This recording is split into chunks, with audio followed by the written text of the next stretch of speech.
dude, how the fuck are you gonna... Fuck! Are you going to leave me on that cliffhanger, dude? Fuck. Even though I knew that the tragedy was fast approaching, just around the corner, even though I knew things wouldn't go that smoothly, and I've said it in every single review up to this point, and we're gonna dive into it in depth, that cliffhanger is beyond dirty. How do you expect me to bide my time till next week and not know what's going on with my best girl? Because like I said last week, Kayo is easily my best girl of this season. I'm utterly in love with her in a real way. Like, truly, her character is so genuine to me. I feel so much for her, and I absolutely adore her, that if anything happens to her, I know that, a good end for this series may very well escape us. There's a high likelihood of that happening, but I hope so much that Kayo can make it out alive, even if something else or someone else has to be sacrificed for that to come to fruition, because as I've said time and time again, time travel just isn't that clean, and we're gonna get into it in depth. Like, it's just not. If you've seen Steins Gate, primary example. But I digress, dude. That fucking ending. The thing is, as soon as she, wrapped her scarf around my boy Satoru and was like, I'll give you your gift tomorrow, once that promise was established, I was just like, fuck me. Why? Why, dude? And seeing Satoru skip home all elated and shit, feeling, this sense of peace and at ease, feeling as though he had finally succeeded, and he, imbued with this new sense of hope. I'm just like, you fucking it up right here. This is clear flags to me that, a tragedy I see repeating itself, coming even sooner than I anticipated, and that cliffhanger just destroyed me. After the entirety of this episode, which was so adorable, warm and endearing, filled with just so much hope, imbued with it, dude. And the feels, the bond between Satoru and Kayo starting to deepen, I was so captivated that I almost let my guard down. But in the back of my mind throughout the episode, I knew that things wouldn't work out that cleanly. And it's just a matter of seeing how it goes down. Now, here's the thing. Before I even get into the episode in depth and talk about it as a whole, I want to focus on this for a second. Satoru's words at the end, where he states, the promise between us would never come to fruition. It wouldn't be fulfilled. Keep in mind that the specifics of that promise were, I will see you tomorrow and give you your gift. Kayo may very well be fine right now.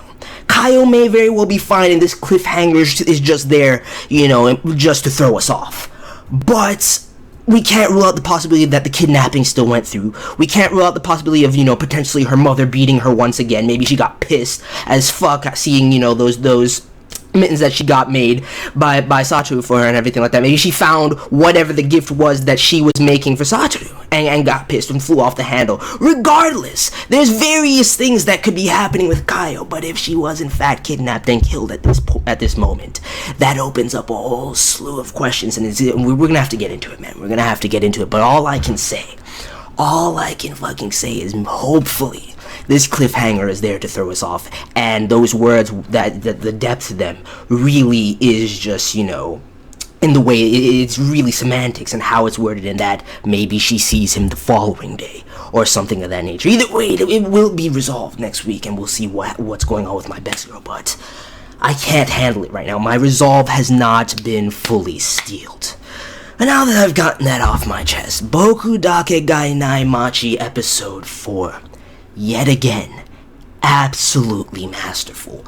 The blend of this kind of endearing and warm tone, the comedy, the seamless tone shifts, all the while with this kind of foreboding air and atmosphere, which is amplified heavily by Goddess Yuki Kaijiro, man, in the OST. That scene where Satoru is clutching Kaio's hand for dear life. More, the anxiety in that moment, waiting till 12 to see that he in fact changed the timeline and everything like that, and the soundtrack in the background. It was absolutely beautiful. But we're going to get into that all in depth. First, I want to focus on the actual events in the episode and everything like that. Then I want to talk about the formal aspects, and then we're going to get into some theory crafting and talk about, the whole time travel aspects and everything like that. First and foremost, one thing that I need to say straight out of the gate. Thank you, Sachiko. It wasn't quite 100% what I asked for last week. She didn't slap the bitch, but when she grabbed that slippery, fiendish bitch's hand out the air and stopped Kayo's mother from slapping either her daughter, I don't know who she was going for, calling them, perverted little fiends. I was like, yo, who are you talking to right now? What is wrong with you? And as Sachiko caught her hand, I was like, fuck, I'm done. The perception in this woman, her eternal beauty, one of the best mother of 2016 so far, easily, and one of the best mothers I've seen in anime in a long time. She's fucking amazing. It's only a matter of time, barring another revival, which I could definitely see us going that route. I'm going to get into in a second with multiple revivals, even if assuming this one isn't even is the first one going back to this time frame for Satoru. She will eventually find out what's going on with her son. I know Kenya's suspicious. We're going to talk about that in a second. The multiple red herrings that are going on in this series. But Sachiko in that scene was amazing. I had to say that first of all. But now I want to talk about my girl Kayo and just everything in this episode that solidifies why she's so kawaii, why she's so amazing, and why I love her so much, dude. That scene, just seeing her, how deep down, how moved she was by the party and everything like that, finally having friends, people that care about her, seeing her get closer to Satoru and how she genuinely cares for him, how she was so anxious to go home that day and go make her present for him and everything like that, seeing her reaction when she wasn't able to finish it in time, and that little gasp and whimper that she let out, and the tears welling up. I was just like, I fucking love you so much, Kaya, don't cry, don't fucking cry. And as soon as she put the scarf around him, I was like, oh my goodness, it's done right here. The promise was true. But Yuki, like I keep saying, this is one of my favorite roles, despite how the great roles that she did last year. This is one of my favorite roles for her in a long time. It's going to be one of my favorite Yuki roles, of all time. It's going to be in those top 5 roles for her, because it's incredible. It's absolutely amazing. Her reactions, with the dialogue between her and Satoru, like I love, and that's the thing, I love Satoru's narration. The narration and the dialogue, the script is superb, and at the same time, I love those scenes where you hear his inner monologue and it bleeds into the words that he actually says. Like when she says to Kayo in this episode in the middle of the class, like, your face looks so cute today. And you see her reaction, I was like, this is adorable, and the whole class's reaction was hilarious. Like, are you guys gonna get married now? Like, blah, blah, blah. And, or early in the episode where he's like, I told, them that I couldn't hang out this weekend because we're going on a date. And seeing her reaction to that, like, I just love those kind of moments and how well they work, especially keeping in mind the fact that Satoru is a 29-year-old man trapped in an 11-year-old body in his child self. It's kind of weird, and this episode, more so than any other, I've kind of felt the kind of creep vibes in it just slightly, but the OTP is too strong, even though, because the man is, as a 20-year-old man, he's getting genuinely embarrassed, he's genuinely fallen in love with an 11-year-old girl, even though, it's a girl from his past that he had always deeply cared for and probably repressed those emotions and those feelings and those memories, which is clearly apparent, especially with the memories coming to the surface in the deja vu in this episode, which also bleeds into the time travel aspect. But seeing that, I'm just like, it's too perfect. The relationship and the bond forming between them, the OTP is too beautiful that it just dispels any creep vibes that surround it, even though it is kind of fucking funny. Like, especially in this episode where, Sachiko is teasing him and you see him just get all flustered and embarrassed and whatnot. It's really funny to see, but at the same time, there is a little bit of creep, levels to it. But seeing the dynamic and dialogue between them is absolutely amazing. Now, getting into the formal aspects before I talk about, certain events I want to tie into the time travel and start getting into theory crafting, getting into the formal aspects, the symbolism is on point right now, dude. Like the film reel, the cinematography as a whole, like the scene where, you know, you see Satoru waiting outside her house with the clock and everything like that. The scene at the end where he's running in that linear motion, kind of mirroring how his perception of the timeline is kind of warped, and he's misjudging it, thinking that time is linear in that sense, and that's just exactly how it works, when in fact it's not, dude. So, and that leads into the many possibilities that we have as far as this series goes, and the theories that I want to start to get into. But we'll have to wait and see as far as that goes. Like I said, the dialogue was amazing, the direction is superb, and the pacing is phenomenal. The pacing especially, dude. Not too fast, not slow by any means. Every instance has weight and meaning to it. Every scene, every shot. I fucking love what A1 is doing formally with this series, the animation, the art, the attention to detail. I say it every week, but I have to keep addressing it because it's done so masterfully. It really is, man. Like, even that little shot with that, I don't even remember her name, that little bitch who clearly tried to frame Kayo last week. That was, you see that shot of her staring down Satoru at the corner of her eye. And right before, you know, she gets up and is all annoyed with how he's talking to her, and the fact that the sensei now thinks she's a little thief and whatnot. She clearly has her role to play, and I like how they're you know, playing it up a little bit, but not giving it, you know, too much overt attention. I really like that, dude. I really fucking like that. It's gonna be interesting to see how she's involved with events going forward, because I don't fucking trust her, and I definitely think she's gonna have her hand to play. Now, getting into the scenes, like especially the scene on X Day when, you know, Kayo's disappearance was initially supposed to take place, and it shows after Satoru takes her home, you know, the scene shows Yuki and what he's doing, you know, Kayo's mother, her disgusting drunk boyfriend, you know, and it shows Kenya, it shows the sensei. The Kenya and the sensei stuff, especially with that little ending from last week, like I said last week, it's clear red herring to me. I don't know about Yashiro Sensei. I don't know for sure about Yashiro Sensei. There is a little bit of shade that dances in the man, especially like, think about what he was grading papers, right? But the line where he read, where he had that little smirk about the, you know, them using the North Pole thing and tying it in, the bear ate the teacher, and he has this kind of sordid smirk. I'm like, I still don't 100% trust the man, but I think he really is a red herring in and of himself as well. But Kenya, for sure, and they're using the bond and these little moments between them to play that up. Like, for example, where the sensei's like, yo, come to the staff lounge for a second, come to the faculty lounge. It was clearly just to discuss Kayo and you know, Satoru's birthday. Clearly to me, and that could have been exactly what was happening in the last scene as well. I trust Kenya 100%. So them trying to play this up, definitely trying to divert our attention from any signs or markers that could lead us to the true culprit of this whole ordeal. Same thing with Yuki. Yuki's in the clear for me. The fact that it showcased, you know, Kayo's mother and, you know, the stepdad boyfriend, whoever the fuck this man is, I don't give a fuck, regardless, because I don't think it's him either. The fact that they showcased them, just showing, you know, that the timeline has, in fact, been altered to an extent. But when Satoru dropped her off the next night, on, you know, after their birthday, there was nobody seemingly in the house. So if it was in fact somebody who caused her disappearance and kidnapped her, it's going to be interesting to see. And the thing about it is, the one thing, because I want to, when I'm thinking about it, there are wild and ridiculous theories that come to mind that instantly get dispelled, but I don't want to push them aside because they're interesting. But the fact that there is a legitimate individual who murdered Sachiko in, you know, the present day, and, you know, in the past, and whatever Sachiko figured out in that moment, he was clearly linked to the disappearances and these serial kidnappings. There's a legitimate person behind this. So it can't just be, you know, Satoru in and of himself with the revival having altered the timeline, and this being the inception of that, leading into the whole chain of events to where everything transpires and he's just forgotten about it or repressed it, or the revival altered his memories. But that is a way that it could potentially go, and then it just is a matter of how his bond and how his relationship to various individuals in the timeline, you know, kind of ripples outward and affects things.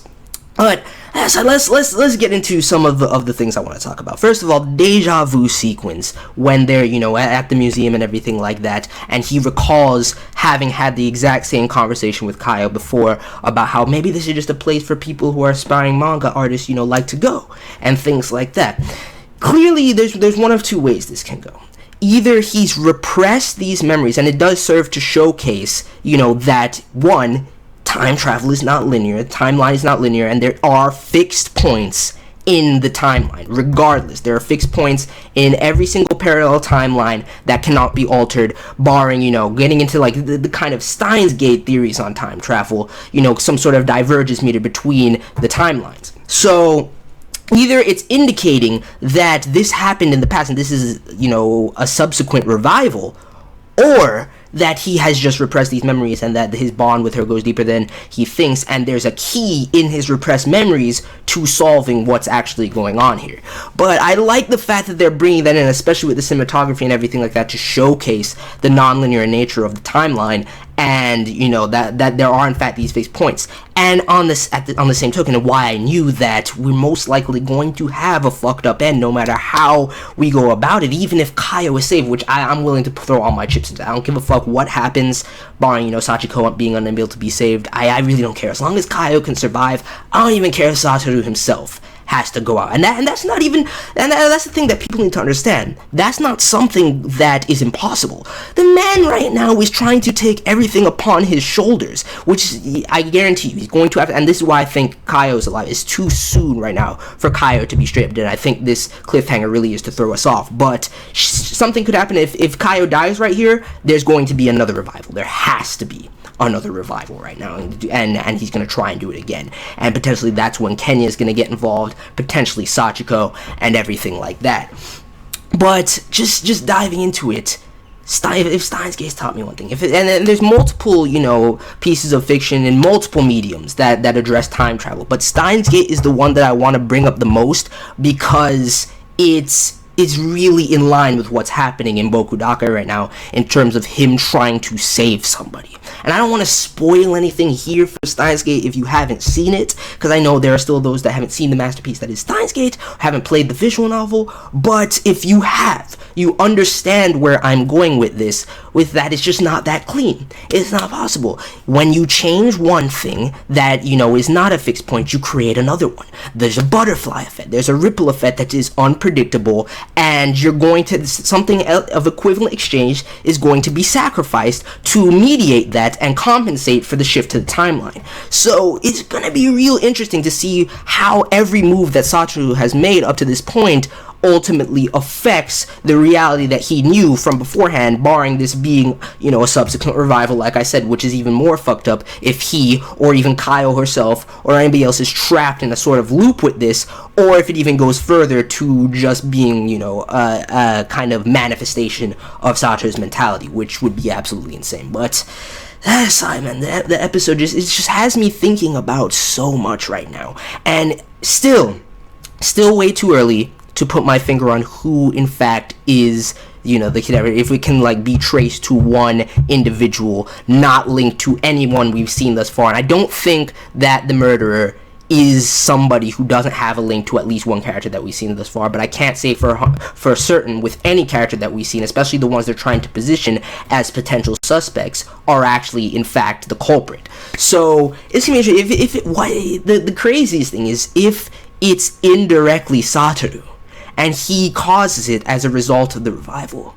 That's insane, but ultimately it did happen beforehand. So I'm currently theory crafting right now as we speak. It's just how it goes. It's been a long time since I've gotten to do this, man. It's so much fun. I missed it. That's exactly why I can't go to the manga at this stage. Even though I know that the manga is not even going to give me fully the answers that I need, at least I'll get some of them, some answers to the questions that I have right now, but I'm not doing it because this is one of the best parts of a series like this, aside from just sitting back, diving into it, experiencing the depth, of everything across the board, how well fleshed out the characters are, the cinematography, the direction, the animation, the music, the dialogue, everything across the board is just beautiful from Boku dake, and I don't want to spoil my immersion in it by finding out what happens, and as well, not being able to theory craft, not having my raw reactions to things. It'll definitely take away from the quality of these reviews. So I want to stay this way. I want to keep going in depth like this, but I feel as though I've rambled long enough with this one. All I can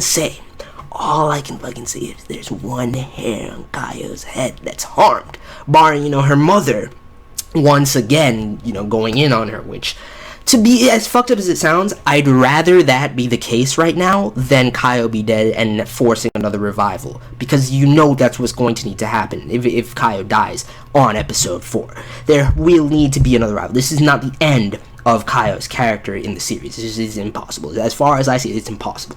So there's certain things that are precluded, just, you know, part and parcel of where we are in the series and the pacing of the series and what I feel needs to transpire. But there's so many ways it can go. The answers to my questions are so elusive, and I feel like they are, but at the same time, when it actually hits me, it's going to be the most obvious shit. So hopefully I can come to the right conclusion before, you know, the culmination of everything. But please, no spoilers.